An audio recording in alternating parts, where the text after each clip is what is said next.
Hello and welcome to the Overly Animated Podcast, where we take animation seriously. We talk everything animation here, including Mysticons, which we'll be getting into right now. I'm Dylan Hysen, and today I'm joined by Delaney Stovall. Hey, y'all. And Beatriz Mourad. Hello. Today we're extremely excited to talk about the milestone episode 37 of Mysticons, The Princess and the Pirate. Moonboon. Yes, Moonboon. The Moonboon episode. Moonboon, the episode. This is the culmination of our series of Mysticons podcasts there. Not the finale of the show, but this episode, yes. And this is the only thing that matters. Yeah, this is the finale, right? But it's we talk Mysticons every time it's new here on the Overly Animated Podcast. Find us at overlyanimated.com. Search for Overly Animated Mysticons on iTunes or on our YouTube at youtube.com/overlyanimated.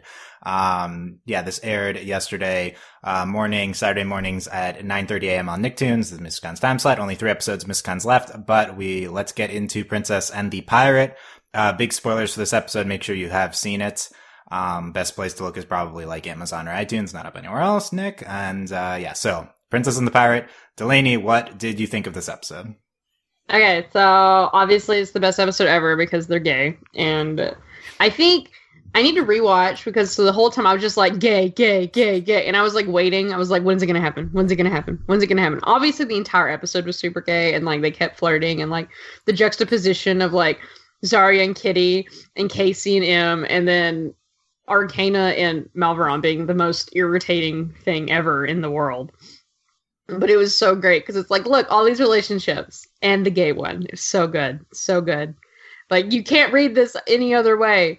And then Zarya just like, I'm like, I know they're not going to kiss. And then she goes, I love you. And I'm like at work watching this. And I'm like, like what? Trying really hard not to have a stroke. What scream is that? I'm not repeating it. You all heard it. Okay. You know. Yeah, we know. And I just wanted to die. It was so great. And just Zarya's so intense. And then freaking Kitty's like, I know. Like, okay, Han Solo. Like, Leia over consent. So good. So good. Okay, so good from Delaney. Beatriz, what did you think? I'm actually like really disappointed that I like that Star Wars reference flew past me when I watched the episode. Like, of course, I know. Yes, Why didn't it? I didn't. I like. I know. But when I was watching it, it just kind of flew past me. I was like, oh right. Oh man, I'm very disappointed in myself. But on the episode, I really liked how well thought out this episode was because sometimes certain episodes, the B plot, like the villain, they're kind of throwaway things, not the most important, not the most interesting thing. But with this episode, like every aspect of it had something linking to the overall theme of the episode. So I think it was just very well constructed from just that point of view. And, I'm so glad you guys are happy about like how everything turned out with Moonboon. I'm so happy for you. Okay. Well, we'll get more into the passive aggressiveness of that statement, but there's a lot of depth to get into in the ending scene here.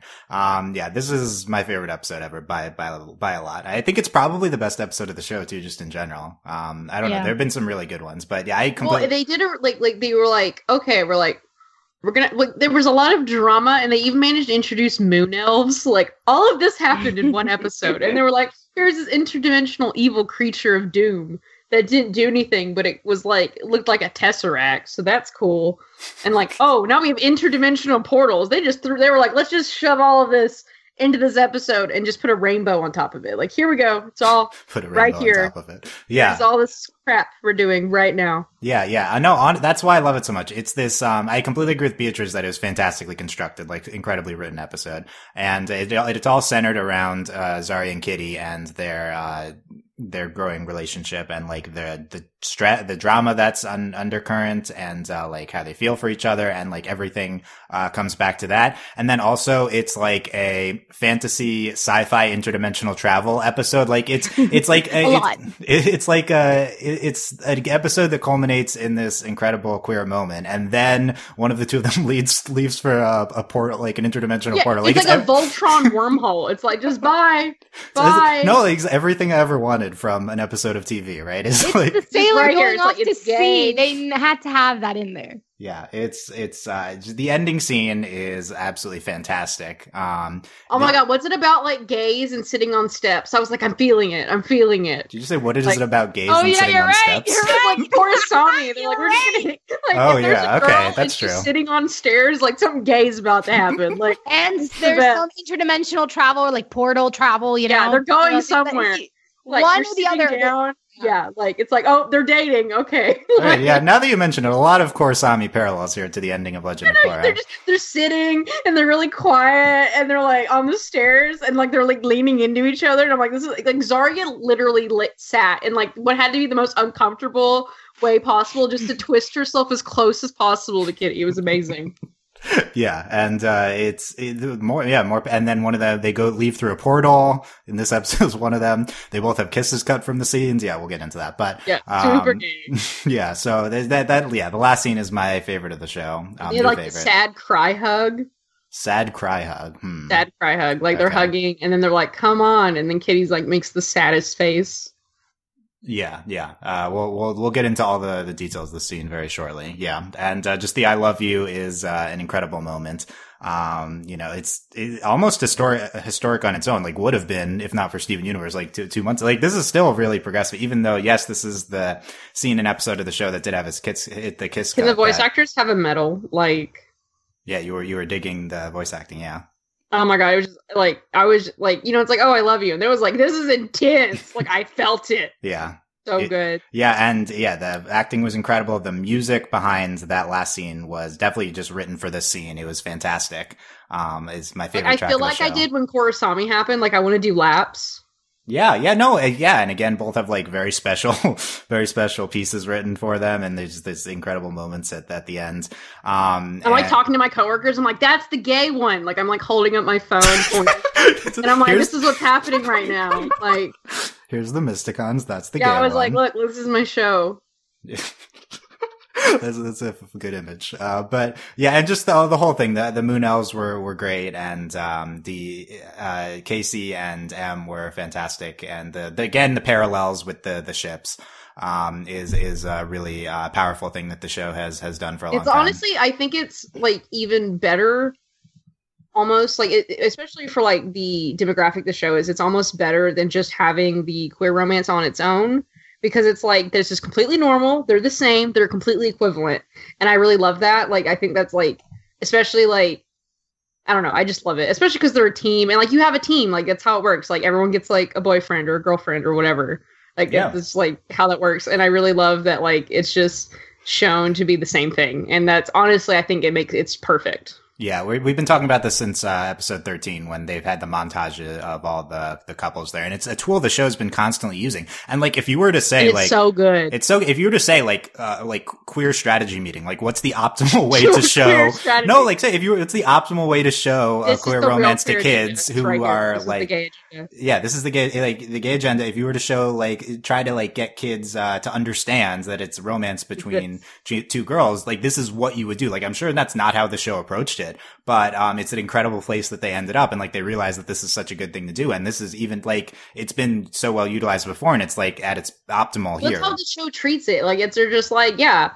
So Arcana's you got to match everybody up. Arcana's with Malveron, and M's with Casey, and then Zarya's just with Kitty. It's just how it works. And then when M and Zarya are like, "Don't call the Boons," it's so good, and they're like bonding, so good. Yeah, and Okay. Yeah, okay. yes. Finish your thought. Okay. So, and I think the obvious question is like, even with the kiss cut from this episode, and we'll go into details of that. Like, does it come across in an overtly romantic way? And I think this episode goes to painstaking lengths to make it apparent. Zarya stares in your face and goes, "I love you." Yeah. Well, she says, "I love you." That's the obvious one. And then it's just the undercurrent throughout the entire episode of romance and, just the face. And we keep cutting to everybody. Like, well, what I really loved was first they did M and Casey, and then Zarya's like, "Admiral," and she's like, "Bye," and Zarya's like, "Wait, come back," and like chases. It's so good. Like it's stuff like that really works like really well. They have like a twirl. God, that was so good. I'm like dead. Zarya's face watching Kitty go off is just so blatantly. And she's like holding her hands up to her face, and I'm like, I'm done. I have to go. So they went to painstaking lanes to make it apparent, even with the censorship, and I think it's just fantastic. Like other than Zarya just turning to Arcana and being like, "I'm so gay," like that's the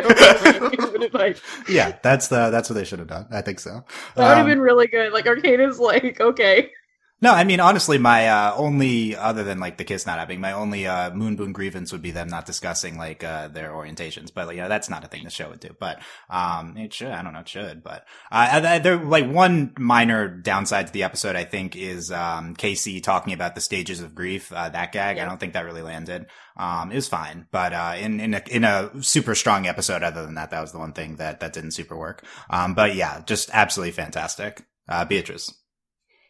Well, I'm gonna have to disagree in the whole like parallel thing being the strongest way to do this, because when you have the straight romances, they didn't need a parallel to do it. Right. I mean, I'm just like, well, if you're gonna do the parallel, why not do it? And you want to treat this relationship like all the other relationships. Why is this is the one that they emphasize the parallels, but in every other one they don't? They have their own separate thing, their own standalone thing. Well, I think it's different too because Kitty's not always there. Well, I mean, Casey's not always there, right? Which I do think, but I think every time and neither is Malveron. Casey, they do Kitty. Yeah, I guess, but neither is Malveron too. Like he's not always there either. So yeah, so they had the just Zarya and Kitty episode without too much of the M and Casey, but 20 episodes ago. So would your criticism be that you didn't like that there was the M and Casey undercurrent to the episode? That and other stuff. I don't know if we want to get into it now or if we want to hold off. We're going to talk about next thing we're going to talk about is the last scene in even more detail than we already are. But yeah, I mean, I think like if the point is like it should be legitimate in its own right, I would argue that that's it's just not how it works. Like kids aren't primed to see it in the same way, so you do need to do things like this in order to legitimize it. And I think that's like maybe the most important thing is the kids seeing this and having it shape their worldview so that they understand that like queer couples exist and what they are and don't grow up to be homophobes. And so like things like tools like this are extremely valuable. And it's like even it's like it's not one of those things where you can just say, okay, it should be the same thing as everything else. Well, it's just it's not how the world works right now. So we need to like make up for it being make up for homophobia and stuff. And like this is a way to do that, I think. See, but I agree with that. But at the same time, it's like, well, why then, if you want it to be explicit, why is it still not?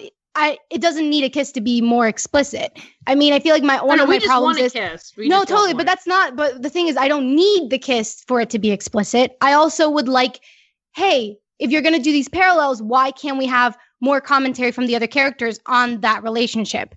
So for instance, with Garnet and Steven Universe, for the longest time, everyone's like, "Oh my god, but you're my favorite couple." So even though they didn't necessarily kiss, you very clearly understood, okay, there's something here.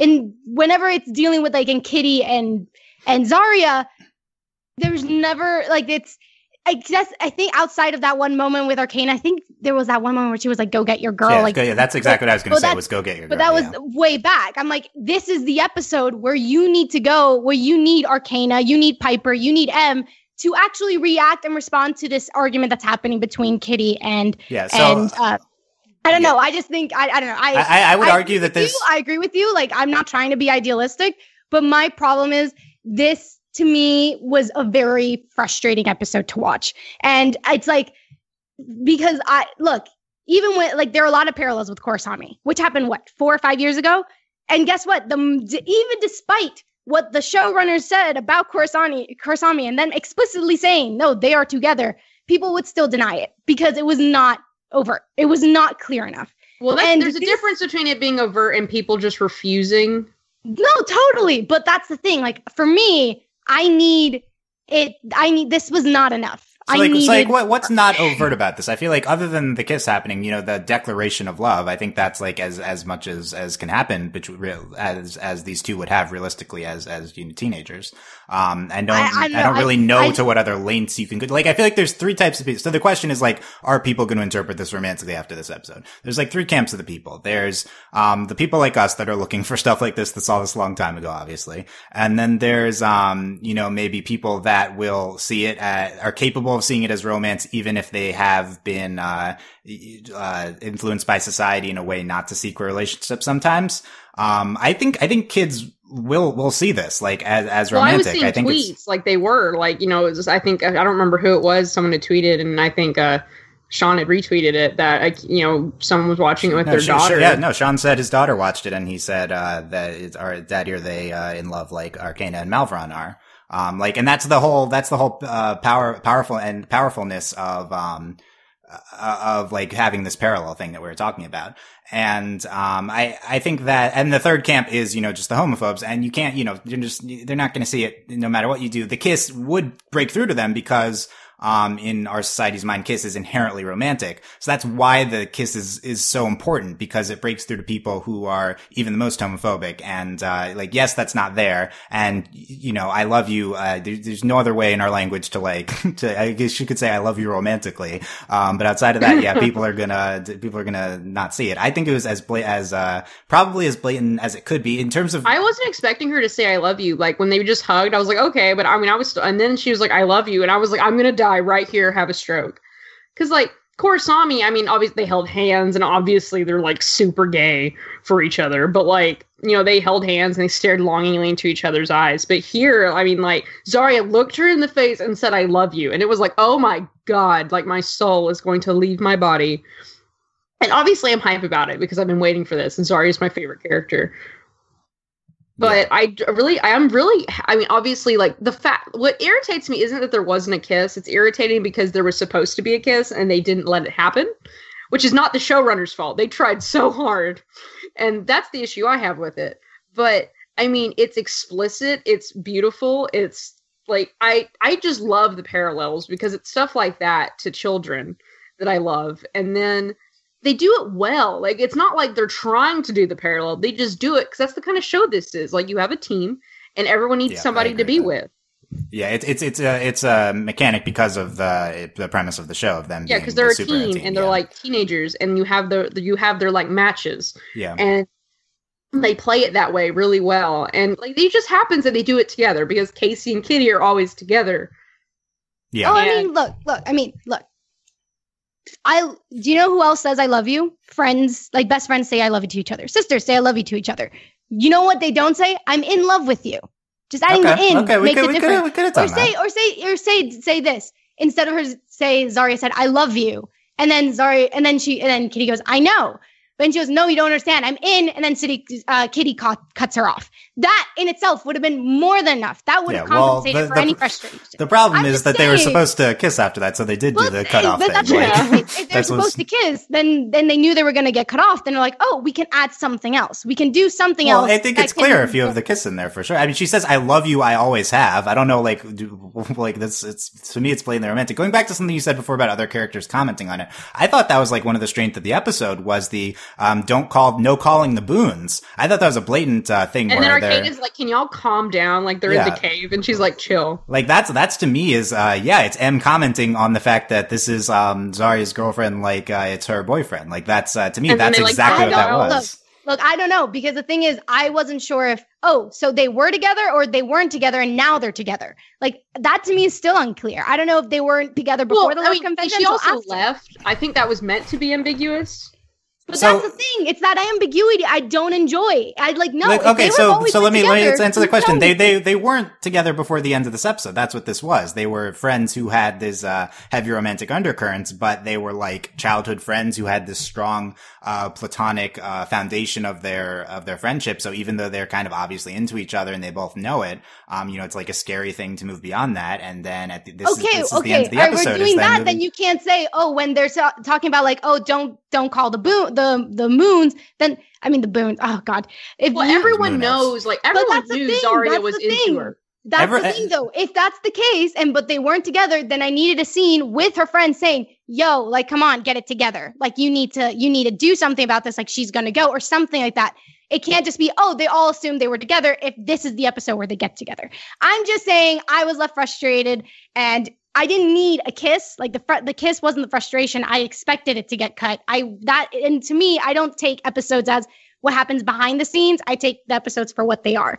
And given what they are, I'm like, I I was left frustrated. Yeah, I mean, it annoyed the heck out of me. Yeah, okay, it's valid. I personally could understand being frustrated by the lack of kiss. I don't necessarily get it for the other parts of the episode. Right, I don't necessarily see that. I do think the show doesn't do specific details of characters' feelings sometimes, and that's maybe what you're looking for here. Is well, more I think like we do have. I do think one of the shows, like, we have incredible character moments, but I do think sometimes the show kind of gets tunnel vision. Like they had so much going on, and it was kind of hard. Like, they were together, but it was also like we'd kind of flash between, like, well, we'd have Arcane, so they'd all be together in a scene, but it was kind of like M and Casey, and then Kitty and Zarya, and then Arcana and Malveron. And so, like, I think that's part of the thing, and I think this is a thing with the entire show, is a lot, like,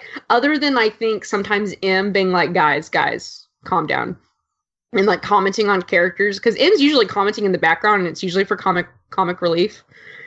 So I think that's a general thing with the show, not just there's not much of that for the other couples. The only thing is, like, we're prepping M for her date, and that's because that relationship had moved beyond this. This is a relationship. They just kind of get. I think the storylines, which they're very crisp and they're great and they're executed well. But they're like almost so crisp. They're just these straight lines, and I think sometimes they fail sometimes to, like, interact in those kind of comfortable ways, like when things are going on. So I think that's kind of this episode was I loved the episode. I think it was very well put together, but I do think it was a little rigid in that we'd have, like, well, Malveron and Arcana are talking off in this corner, and then we'd have, like, you know what I'm talking about, like like it was very separated. Yeah, we do. And I think that's what we're talking about. Like, that's the communication thing. Like, that's why we're not commenting on things, because, like, it's really these three things going on, but it's two people having conversations within their little boundaries, and they're not really interacting with each other. Yeah, other than a couple moments where Arcana's like, guys, please stop fighting. We're here and we got to do something. We do split into segments frequently in this episode. I think, again, the no calling the boons thing would be the best example in this episode. I loved that part. It was so good. And I do think that was really the best. Like, and that was really the first time that M and Zarya had kind of, like, had that camaraderie of, like, and also we don't get a lot of Zarya either. That's the M and Zarya we're both in love with the people who are siblings with each other scene. Yeah, it's like, the boons. Yeah, and it would be better if they said that. And then of course when Arcana walks by and she's like, and they're like, communication is so important, and they're both like, whatever. Like, that was also a really good indicator, I thought, was that, you know, I mean, Zarya just had a fight with her friend who she is in love with. Right.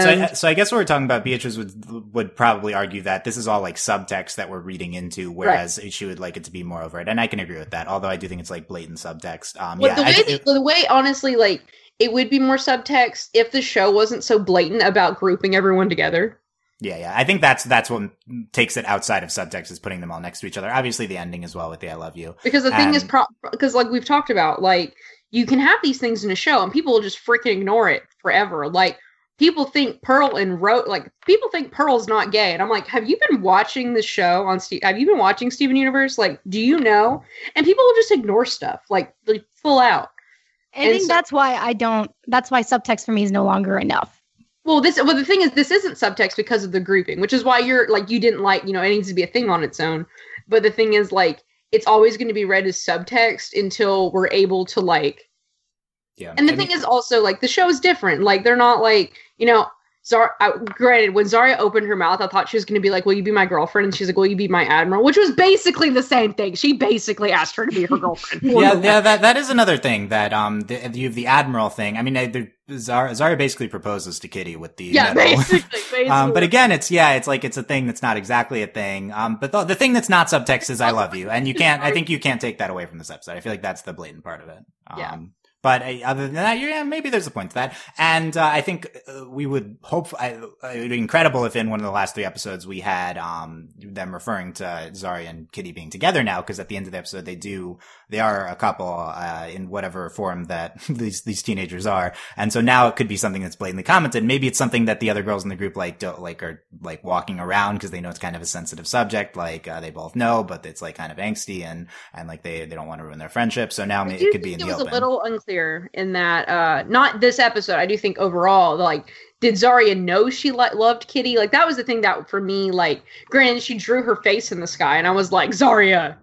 Yeah. I think my read is that they both knew, but it's just not something that they could mentally wrap their heads around yet. Like, it's like, it's like well, there's also that complicated, like, they had been separated, and then Zarya is a Mysticon, and then Zarya is a princess. Yeah. Which that was what this episode was them dealing with kind of like all this angst and like drama they have.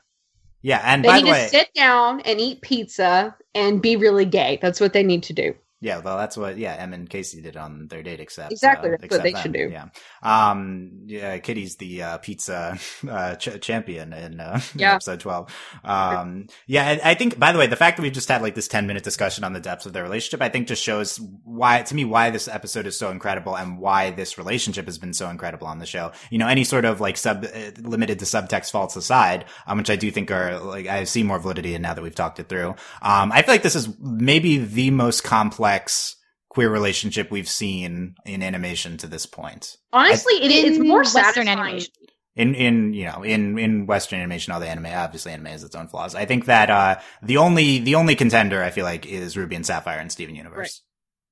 Right. Yeah. And to me, this is more satisfying almost than Korosami. Like, Korosami will always be special in my heart, and I needed it at a time in my life. And like Korosami is still the background on my computer, people, for those who did not know. But this, like, watching it unfold and like just, I don't know, it was a different experience. It's just better presented than Korosami. Like, we love Korosami and we think it was very explicit in book 4, and it was done in a really like, and then it ended in book 3. and it really like fit their relationship. But like, this isn't Korosami is something that's kind of limited to, the last half of the show, if not the last fourth of the show. And this is something that's been an undercurrent throughout the entire 40 episodes of the show. And we've had multiple episodes dedicated completely to them and their growing relationship. And, it's just this cute little things. Like, I mean, obviously we get like Korosami and like, you know, the moments, you know, Asami taking care of Korra, but like just things like I can't think of honestly anything that is comparable to Zarya literally drawing Kitty in the sky. Yeah, and then in episode 30, in episode 30, Zarya with the picture of Kitty and clutching it to her chest. After I wasn't on the podcast, but like I watched this episode and I was like, this is so gay. There's so many moments like that throughout the entire series. That's why I think that it like is maybe the most complex relationship we've seen like, in she Western just drew animation. her, like how do like there is no straight explaining that.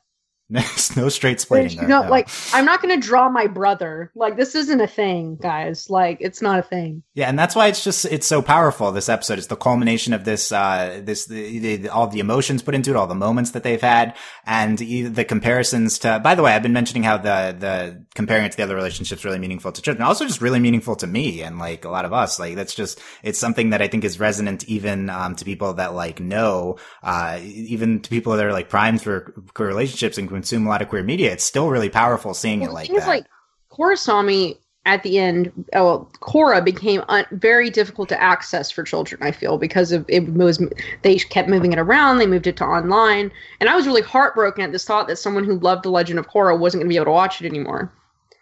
And, like, yes, Mysticons doesn't have the best, like, time slot, but it is on TV, and you can watch it. Yeah, this did air on TV in the first. morning. Yeah. Saturday morning cartoons. Yeah, I mean, look, 80,000 kids yesterday probably saw that episode live. Yeah, that's pretty good. And it, like, I just want to cry, and just knowing I never had anything like that growing up, and it's just amazing. And just overall, just what Mysticons is like this girl power fantasy, like, nonsense. And then it's like, and my favorite character's gay. Like, this is so good. Like, yeah, it's really just everything you've ever wanted. It has a great theme song. Like, why didn't I have the show when I was getting off course here. Yeah, I completely agree. And that's like, this is like the culmination of that feeling, right? It's like, this is something we would have loved as kids. And yeah, it's just this sci-fi fantasy epic episode with a queer romance at its center. I'm so in love with it. Yeah. I agree. Sometimes it's not perfect. Like, it's a show. It's still like this kind of, trying to think of a word, but like it's like, you know, kind of like a green show. Like, we're still, I mean, I know we're like in season 4, but like, are we really in season 4? Like,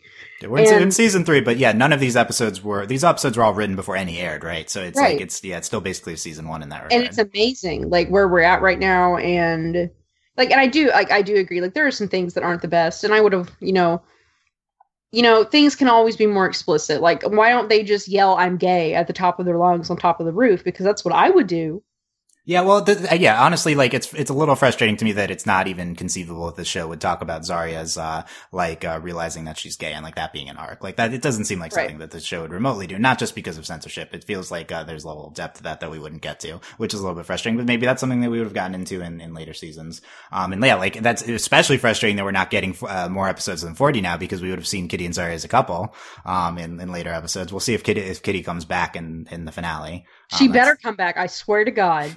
Well, she kind of defended. We had a whole goodbye to it. She totally could not come back, but she has been in the previous and I'll just die. Yeah. Anyway, this last scene, we've talked about most aspects of it. The track behind it is absolutely incredible. I'm so in love with it. I'm so in love with that. It looks gorgeous. You feel like something magical is happening the entire time. Yes. And at the end, Malvern goes like, what did I miss? Something extraordinary. It's the gay. That's what's extraordinary. Yeah, the gay. You missed the gay. It's so, yeah, what else are we referring to here? Literally referring to beating the monster? No, this is the romance arc that episode was centered on. That was an incredible. That's like Malvron it's like, Malvron, why are you interrupting as well? Oh, it's to comment on the gay. Okay, that's fine. And then like the next episode's like Arcana going, you like Kitty. Like, I'd be cool with that. That would be incredible if we did that. Yeah. I would die. And then just the face we hold on Zarya with. We have, going back to the beginning, you just had to go and be a hero. What can I say, Mysticon Ranger? You're a bad influence. We really lean into like the bad girls in love aspect of it. Can we talk about like, that, like, geez, that delivery, I was like, geez, like, I can't believe this is happening right now. Like, can y'all flirt any harder? Like, yeah. Really? The thing I noticed was the face Zarya makes at Kitty after they defeat the thing in the action climax. It's like, so I thought of the Katango in 302 of Avatar. It's like that, one of those faces. Yeah, it's incredible. It's just, like, there is so much tension the entire episode, and it's amazing. Like, it's basically the tension in the Katango the entire episode. Like, it's literally just that whole episode. Yeah. Exactly. Yeah, that was just that dance. But no, this is the entire episode. Kitty Boone, would you do me the honor of being my admiral? Like, she just proposed to you right there. And she's a medal and everything. Yeah, it's just the concept in front of the entire city. So good. Yeah, just the concepts of Zarya, like, being a princess and, like, trying to make Kitty. She was wearing a tiara. Yeah. The Zarya and the tiara still never gets old. Trying to like make this bad girl sky pirate her admiral. It's just, this is the work of, gay fan fiction, right? And she's like, you're a princess and I'm a sky pirate. Actual fan fiction line. Yes, that line was so over the top. It was incredible. I was like, this is so good. I love that. Yeah. Anything for you, Z-Stars. Zarya says, I know, I love you. I always have. And, Kitty says, I know, Z-Star. I know. And she calls her Z-Star the entire episode. Yes. Like, so hard. She's like, has she ever called her Zarya? No, this is so good. The mark of a great fanfic is having a nickname that is undercurrent throughout the whole thing. But yeah, she completely pulls a Han Solo here with Leah, and the parallels go beyond just the I love you, I know. You have Zarya saying I love you, who's the princess, Leah, and then you have, Kitty, my God. And then you have Kitty, the sky pirate. Yeah, being like Han I know. Is literally a sky pirate. That's literally what he is. Oh man, why did that fly past me? I'm so shamed. It's just completely, we're just turning Moon Boon into Han and Leah. Yeah, that's just she's trying to give Han a medal. Like, it's all real. Like, right now, all of it's real. Yeah, this is the gay Han Leah we've always wanted. Never knew we wanted. I don't know. Maybe Chewbacca, right? Like, that's what I got out of this. And Chaco is watching them hug. And then Chaco's like so happy. Like, yes. That's all. Yeah, so Chaco, very happy watch. And that's honestly all of the like confirmation I need is from Chaco. Like, yes, Chaco has been shipping this from the beginning. Like, Chaco's like, please. Yes, and I love Chaco like watching and commenting, even though it's like, oh, this is weird. Why is Chaco? It's because Chaco's Zarya's best like pet and best friend, right? Like, this is an important relationship to the show. Also, Piper, it's a really important relationship. I was about to say Piper was about to get very offended. Yeah, like Zarya and Chaco. It's OG friends from episode 1. This is important that Chaco is witnessing this. And then Zarya like twirls Kitty. It's incredible. I was just like, this is so good. Yeah, this has everything you could possibly want in it. I know. Okay, Admiral Boone, go fly some sky. the catchphrase, getting it in there. Malvern comes back, missed something extraordinary. Zarya making that, incredibly affectionate face, and we hold on that for like 5 seconds, like, wow. So good. And then, Kitty flies in the portal and the music ends. What an outstanding scene. The only thing that seems weird about it is the fact that they hug, in the middle of it. And, we stay on this hug for like 10 seconds or something. I don't know. Maybe it's not that long, but, seems pretty clear something's amiss, even if you don't know the context of a kiss being cut. And, I'll tell you that yes, it's just the hug is the kiss. Like, it seems obvious, right? Yes. That the hug was supposed to be the kiss. And yeah, I think it's a straight 1-for-1 of, anytime they're hugging, they're supposed to be kissing. That's what it was written as.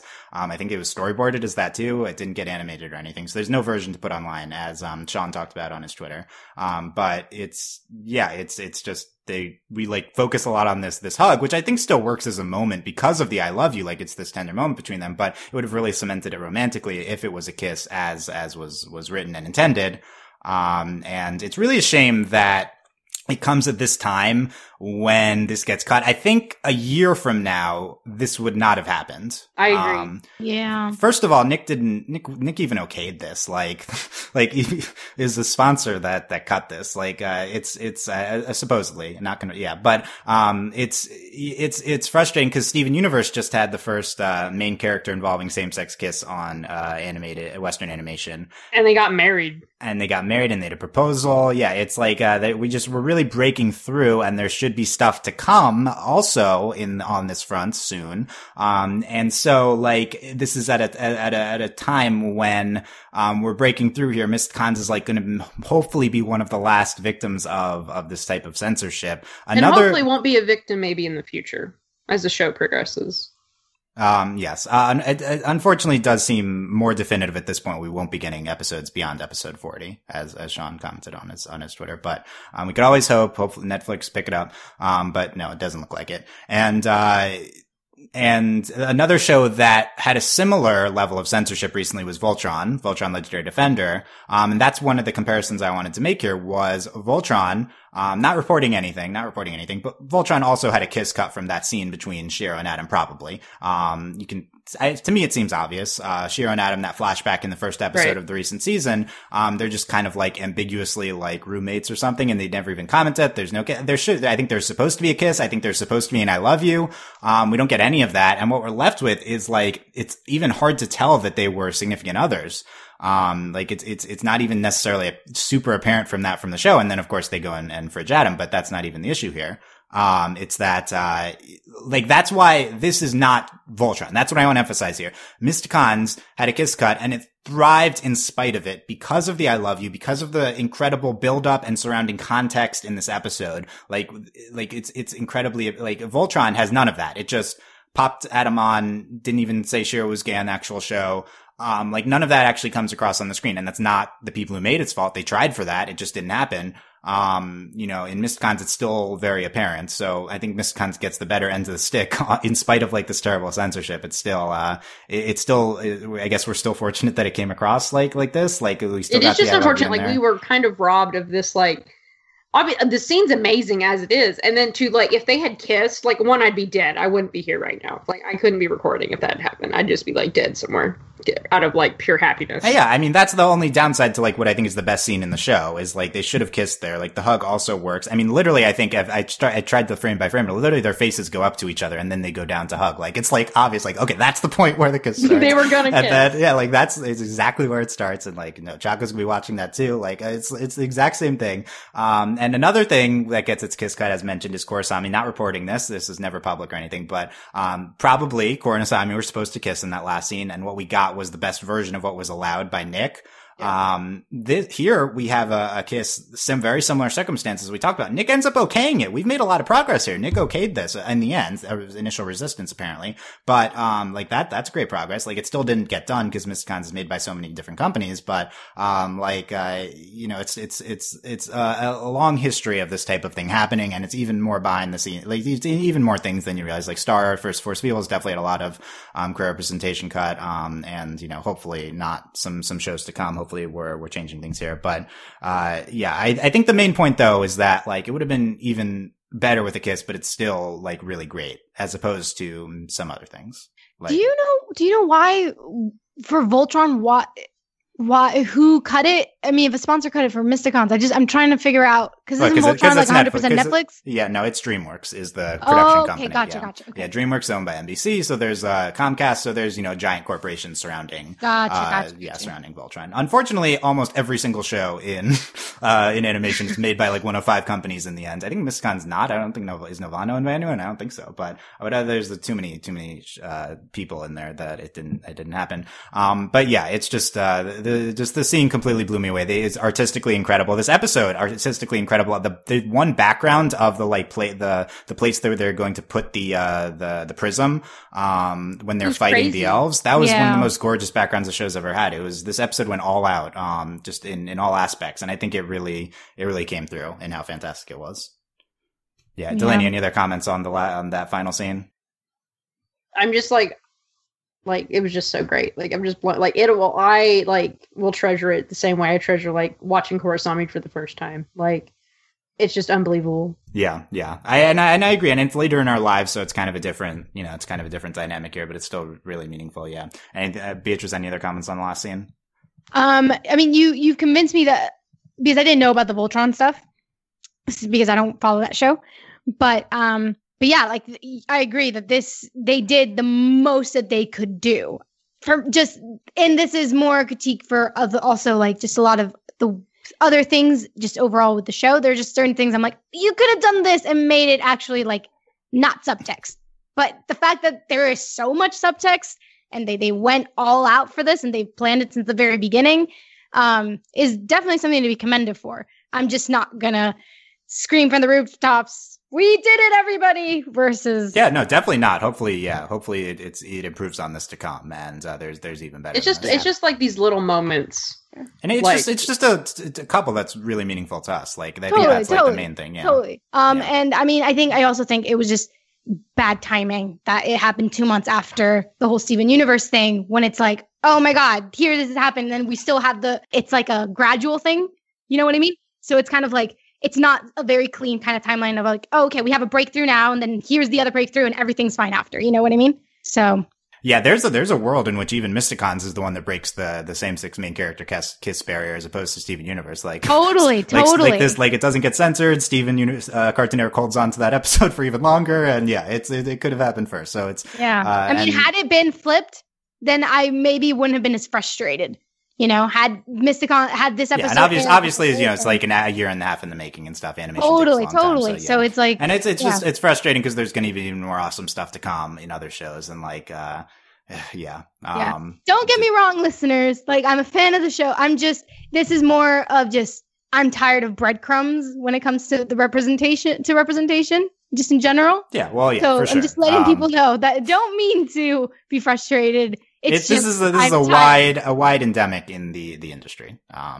In children's entertainment industry. So it's not just Mysticons here. And you did have great points about the subtext thing. I do think like the show could be more overt with it if it wanted to, even than it was in certain aspects. So I think that's something I'm hoping from some other shows. Like talking about sexuality and stuff like that. Like that's something that I don't know. Will we ever see that from like a kids oriented show like this? I don't know. That would be another milestone as well. Okay, let's talk about the other aspects of the episode. Cause we mostly just talked about the last scene for like, 40 minutes. But, Delaney, what do you think of these Moon Elves and, Raylana Nightshade? Oh, so I really enjoyed, like, anything that, like, a blue elf, I'm about it. Like, that's just who I am. Like, I like elves and they're blue. That's just who you are, blue elves? Yes, it's who I am. Like, if it's, like, I'm about, like, night elves on World of Warcraft. Like, if it's, like, a dark elf, I'm about it. Like, it's like, oh, you're blue and you're an elf, I'm sold. And, like, I just, like, they were so sketchy, and then, like, they made a comment late. Like, one, I love making comments about character designs. It's my favorite thing in the world. And then they're like, yeah, we should probably, like, rethink the hoods. So good. Like, they're like, I don't know about these cloaks. Just so good. It's like, y'all look so sketchy the whole time, and y'all are, like, speaking creepy elf language, and then you're just like, don't do that. Like, if y'all would have just stopped being creepy for 10 seconds, we could have avoided this entire thing. Yeah, I think if you want to say there's another flaw to the episode, that it would be like that scene, that action scene where they're battling them and they're like, don't put it in the thing. And they're like, oh, I guess we have to do that. Like, We're gonna put it in the thing. It's kind of stupid, but yeah. I mean, it's not that it's unrealistic. This definitely happens, but. Well, I think they handled it in the episode. I was afraid they weren't going to, and I was like, I can't handle the secondhand embarrassment of y'all messing this up this bad. See, but that's kind of what I liked about it, though, because again, it shows it. That's what I was talking about when it echoes the themes going on with the problems with their relationships. It's also echoes in, if they had just talked, had they actually communicated, none of this would have happened. Yeah, that's a great point. That. I liked how there is this kind of very overt kind of like clash of like that. Had they actually just calmed down, sat down, and talked about it, everything would have been fine. Because I'm just like, couldn't you just take off your hood and looked at them? Couldn't you just like listen to them and been like, why do you guys why? Just asking why could have saved them so much trouble. And that's why I liked the fact, even if, it was a bit silly, I was like, I feel like that's the point. Yeah, that's a great point. There's this undercurrent of communication and that they should communicate better. And also, it's like Kitty and Zari, they could have been together for the whole show if they'd talked more about this. So maybe there's a little bit of that going on too. Yeah, these Moon Elves, we're getting, Moon Shadow Elves from Dragon Prince, this upcoming month. So a lot of, Moon Elves, but I guess that's a D&D thing, Moon Elves. If it's in the show, it means it's a D&D thing. Is the Astral Plane in D&D? That's what they comment on at the end. Probably. I want to know more about the Astral Plane and where I feel like they're like, we can't go there for months. I'm like, are you sure? Like, can we go? Yeah, like this sounds super cool. Let's do that. Let's do that. Let's go. I think in the recent book, the M book, I think they maybe went there, commented on this as well. A lot of Mysticons lore we ain't gotten into. It's cool. They have like a interdimensional place. But the elves, they're awesome design. Raylana is really cool, and just them like with their ghost bows or something. I don't know. It's just really cool. Like some of the most memorable, I think, secondary characters we've seen episode specific characters we've seen in a little bit. Talk more about Em and Casey. There's a big episode for them as well, with them mostly being the secondary to Moonboon in this, but they get some big moments. The crying at the end with Piper in that last scene was great. Love Piper inserting herself into that. Crying the entire episode. Yeah, Casey very very emotional about Em. He's very sensitive. It's great. Just this thing of Em needs like space, and then Casey's you're breaking up with me. Yeah. So good. And the things that annoy them. I love you, Casey Boone, and you and all the annoying little things you do. By the way, another I love you there as a parallel to Moonboon later. I think that's very intentional too. And then, it's all the things M does that annoys him, which I thought was really funny. Yeah. And then, also, what? Yeah. What is it? Casey says, by the hammer of Harmon, work, you blasted piece of junk about the ship. I love that he's adopted M's catchphrase. Like, that's the mark of a very intimate couple there. And then Piper, glitter bombs the ship and fixes it. Yeah, Piper's fixing the ship while they're arguing about classic gag of Piper doing something in the background while other characters are talking in the foreground. I think it's the third time we've done this. It's funny every time, and it's so good. Yeah, Casey's what annoys Casey about M is she overanalyzes, she obsesses about things. He's like, there, I said it, and then M's just like, I'm gonna kill you right now. M's voice goes so high in several of these, and then he says something about the night voice, and I was like, yeah, the night speak. We get it. You're a knight. So good. Yeah. Also, she blurts out spoilers. That might be a deal breaker for me. We can't be friends. I couldn't do that. I was like, we'd have to have a talk. You can't do that. That legitimized the grievances here. Yeah, I'm like, maybe you should break up with her. That's not acceptable behavior. You can't do that. We're very serious about spoilers. But it's super it's M, and it's very in character. Of course she blurts out spoilers. Yeah, I agree. It fits them very well. So that the undercurrent. Arcana just asks questions the entire time. Yeah. Our Arcana with Malvron here, the most annoying. They're so gross. Yeah. I love that just Kitty and Zari give her this face at one point, straight friend. The heteros. But then she's like Malvi, and I'm like, you literally are not allowed to talk anymore. Y'all are so gross. This is really continuing this theme that we've had of Arcane and Malveron just being mocked more than really legitimately shown, I feel like, on the show. And it's good. Yeah. It's good. Yeah. And it's good. Yeah. Making fun of the main couple. Like, that's good stuff. Like, this is Quality good stuff. But also they're still good together. Like, they still have cute moments and stuff sometimes. So, I want to go back to this, royal awards ceremony. That also in this episode, we have an awards ceremony, like award show parody. We give, I don't know why they're giving out these awards or what these awards are. But okay, the reason we knew this was going to be a good episode is because the centaurs were in it. Yeah. The centaurs, I was just like, okay, we're going to have fun. The best defender of the forest is Tiberius. And then they attack Tiberius the Tall, and they try to fight the trophy. Yeah. And the most improved Solon is Malveron. Why are we giving an award to Malveron? What does he do? Also, that's not a good reward. He is improved because he started off No, terrible, but like getting most improved, if anything, just means it just means that's all it is. Like, here's your award for not sucking as much as you used to. Yeah. He accepts the award on his behalf. Then like the Em and Casey are fighting and the audience is really into it. At first, when she's like, I'll accept on his behalf, I'm like, did Malveron die? Like, yeah. I also thought that because the banner comes down. Yeah. And it's like, no, he's just on a wizard. He's on a wizard retreat. What does a wizard retreat consist of? Also, the astromancers aren't existent right now. So who's he on a retreat he's not with? A wizard. What is he? A mage? He's a mage. Yeah. You can't just throw these words around. Yeah, different she answers classes. the phone. She's like, "Magey poo," and I'm like, "Arcana, please stop." Beatrice, as an awards aficionado, what do you think of the show's parody of like the Oscars or awards shows? I mean, I don't know if it's a parody. I just think they needed something to set the stage so that that Zarya could propose to Kitty in the most public way possible. And they thought, why not give awards? And I don't know. It was. I want to know, like, was it a dragon? The award? Like, what was the thing? What was the actual? Yeah, yeah. I didn't. What focus was on that the statue. creature? Was it a dragon? I think so. I think it was a dragon. Like, it was like its tail.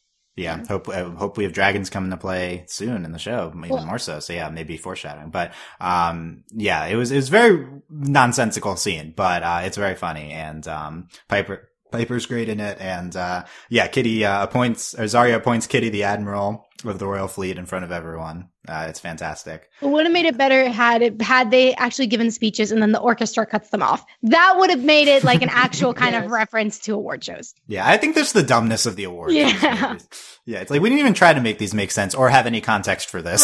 Right. It's just the most absurd things. Also, Gawain absent from the award ceremony, good. Which is very unlike Gawain-like. Like, he would totally be there and make it about himself. Like, he would be wanting to make the host. He would want to. He'd host and in front of people. Yeah, he probably just slept in though, as with the previous episode.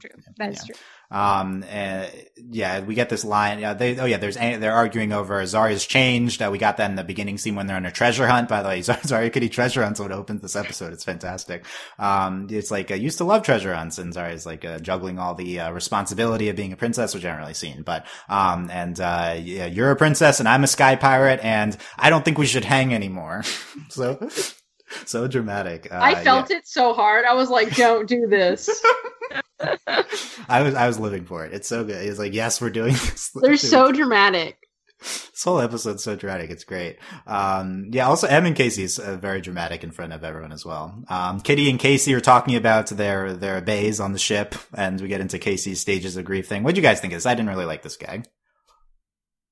I mean, it was fine. I mean, I feel like it's one of those things that's so cliche, and I think it's because when he reaches acceptance, it's like he's accepting death, I guess. I don't know, but I was like, I get it. Like, he's very upset, but I don't think that's what the acceptance, like, he did it wrong. Like, it's not what the acceptance thing is. Acceptance, I guess, is moving on. He would get it wrong. My thing, I guess, is him just listing them so blatantly out loud. That's like the entire gag. I mean, it's just, that's one of those, it's a kid's show things, which is annoying to me, obviously. But, it was fine though. Casey otherwise was very good in this episode with the, they find the prism in the chest. We have this, awesome act. Every act of this episode is great. Act 2, we cut back and forth between, the scenes with them and Casey that we're talking about. And then, Arcana's with, Kitty and Zarya. They go to find Kitty, and Kitty like whips Zarya's arm. And, it's like, she's like holding it, and she's like, I wasn't talking about my arm. And yeah, it's she's like, you heard me. I wasn't talking about the wrist. Yeah. I was like, geez. I was like, y'all are the worst. It's so dramatic. It's so good. Can you stop hurting me? It's like when they hit her, like when she got her with the whip, and like that scene, I was like, guys, this is not that serious. Yeah. No, it's very serious. Romance when they're like 15 is very serious. So serious. Yeah. Yeah, we talked about the fixing the ship. The elves were fighting them in that incredible set piece. And, Chaco is the one that puts it in and saves the day. It's like in that a few episodes ago, except he dooms everyone. Chaco is the only one that ever does things. Yeah, he's the underdog. Him and Piper just need to like have their own like subunit where they like save the planet and then make it seem like the Mysticons did it. You know, they should go on strike, and that would be really funny, seeing the Mysticons try and survive without them. Yeah, that could be an episode. Yeah, like we're the underappreciated elements of the team, and then they can't get anything. So we're like, oh, Piper, we need your help. I could see that. Yeah, yeah. Piper also great with. She's like, Piper fixes everything. Piper's a lot of. I love her. So anyway, during the awards ceremony, I think that's really incredible. We meet Raylan and Nightshade. The Marauder from the distant plane. It's just like a manta ray bug. What do we, Delaney? What do you think of the Marauder? It kind of looked like something out of Doctor Who. Yeah, I could see it as a Doctor Who then. It reminded me of like the desert episode where there's like the bus. The bus in Doctor Who? Remember, in Doctor Who, there's a bus and like the like jewelry thief. Yeah. Okay. Yeah. Turn left. Yeah. Okay. Yeah. I don't. Because there's a weird bug thing in that one. I feel like that like is like a mind control thing. I don't know. But yeah. No, not that one. Not that turn left. It's another bus. Okay. Different. Tennant and like. There's like the bunch of metal. You can't get me remember Doctor Who episodes from 10 years ago, but yeah, it's I feel like comparing it to a Doctor Who villain is usually not a good thing. Usually that's like campy and stuff. But yeah, it was. I want more backstory on this like this distant plane bug. Like, was it really gonna? Like, it's from another dimension. It's like, can y'all talk about this for like maybe a couple more seconds? Yeah, more backstory on it. Was it just misunderstood? Was it really trying to destroy them? Who knows? Because really, it seemed like it just wanted to go back at the end. Yeah, it was like, send me home. Yeah. But then, we have this fight sequence against the bug in the air. I thought this was an incredible fight sequence, maybe one of the best of the show. Because, we have like a directive. We got to stop it from going through the portal. This bug has this really distinctive attack, this exploding gem thing. Which I think was really gorgeous. And then we like grapple the bug back in, like we're like justifying Kitty's ship and like putting it to great use in this episode. We like, grapple the bug back in, and then Zarya and Kitty combine their attacks to kill it. And she's like, "We got it, girl," and I'm like, "Yay!" Yeah, we did it, girl. Yeah, we make a great team. And then she gives her that face. And like it's like, can y'all please like. The tension and the staring is like almost unbearable. I know it's so much. It's so good. Yeah. Then the scene in the it's literally watching a fanfic. It's so good. This episode is a fanfic, and I mean that in the best possible way. Like, it's all the good things about reading a great fanfic. In the throne room, on behalf of the Moon Elves, I think you said they're Moon Elves, which is we may have to reconsider the cloaks. Yeah, and they're going to fly into the Astral Plane to seal the rift. Piper says, "Yay, interdimensional road trip." Kitty, we did have interdimensional stuff before, by the way. Now that I remember, because we went to Earth. That was a while ago. But yeah, then Kitty's gonna go not the Mysticons. So, we'll see if we get Kitty back in the finale. It seems primed for a dramatic entrance to help save the day in the last episode, right? Like you'd think that'd be a thing. A portal opens up and the Pink Skull ship comes in. Yeah, you could see that. And then of course the last scene, which we've extensively talked about. Okay, Delaney. Final thoughts here on The Princess and the Pirate. I just love this episode so much, and it made my little gay heart very happy, and I just love this show. It's such a good show, and the fact that, like, we're not getting more just makes me want to cry. It's like Gravity Falls all over again, but, like, worse. Similar number of episodes, actually. Yeah, it's true. Actually, maybe the exact same. Yeah, okay. Beatrice, final thoughts. Really well-made episode. I think this may be, story-wise, it may be the strongest episode. Also the Marauder, I can't say that word. For me, it looks like an ancient Pokemon. Like, you know, that like cockroach ancient Pokemon? It looks like that. I just needed to put that out there in the universe. There is a resemblance. Okay, it's a Pokemon. I could see it. Yeah, it's like a the one that's a fossil. I forget Yeah. its name. Yeah, I'm not gonna remember. But yeah, it's okay. It's a Pokemon. We've declared it. Yeah, just love this episode. Such an incredible job, everyone on the crew. Just one of my top episodes of the year for sure. I think I'm gonna put this number 1 in my rankings. There's a lot of good Mysticons episodes though.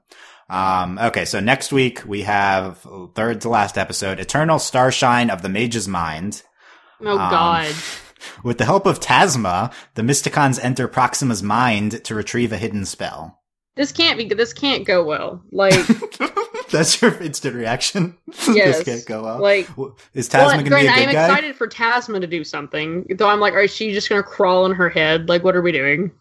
Yeah, Tasma's already small enough to enter. Yeah, she's tiny, and it's just her and Snowman Jeff. Just like, we're going on a trip. Yeah, Beatrice, I feel like you're a Tasma stan. Are you excited? Oh, I'm so excited. Like, I need Tasma out of that globe. Like, I need her away from that snowman. I need her to start living her life and living her true self. Like, I need Tasma time. It's time. It's time. Okay, yeah, it's more than time for her to get out of that snow globe. It's been like 10 episodes. She was out of it. She was out of it when she became a zombie, and I just don't know how she got back in. They put her back in. They captured her. She could have ran away or something. I don't know. Tasma, come on, girl. You gotta escape. Yeah, don't worry about it. It's just the gag. Okay. Yeah, by the way, be on the lookout for the UK airing the last 3 episodes early, so watch out for spoilers. Hope that doesn't happen, but apparently the UK is scheduled to air the last 3 episodes next week. What is this, Ladybug? Anyway. Apparently, Steven Universe.